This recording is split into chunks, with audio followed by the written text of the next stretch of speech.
Yung mga boss. Tinaray ko lang to eh. Ganda, no? Oh. Ano yan? Piluka. Pagka may budget ka, bili ka ng gusto mo. Dahil ginagamit to sa ano? Sa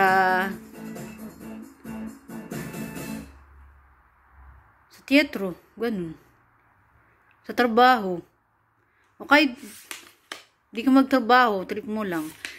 May karapatan ka naman eh. Ayun, ginagamit siya dun. Basta may budget ka, ano, mag-ayos-ayos ka. Pero ito, ano, double purpose to. Pag sa future, sinuwerte, bilang maraming piluka. Tapos pagka, ano, katulad nung plano nung una, yun, mag-ano tayo, trabaho. Sayaw, tapos kanta. Tapos, may costume yun, syempre. Papatahi ko si King Cobra. Tsaka yung iba. O, diba? Ang cute. Piluka yan eh. Gagastusan ko itong ano ko eh. Yung aking... gagastusan ko itong aking... negosyo siya, trabaho. Sa future. Basta ano ka lang. Tawag doon?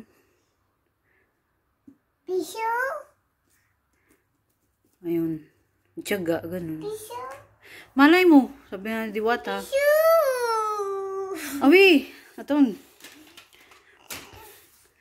Ano ka lang? Tawag doon?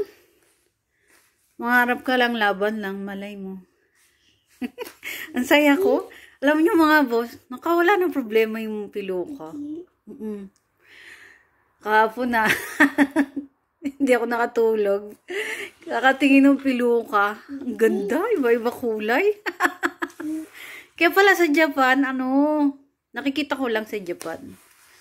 Sabi ko, ba't? May karapatan mo naman yun. Kahit di ka nasa Japan, di magpiluka ka. Trip mo yan eh. Kasi pakialam sa'yo, no? Buhay mo yan eh. Ayun. Nakakaano lang yung... Masaya pala. Naka-costume ka. Oo. Ayun.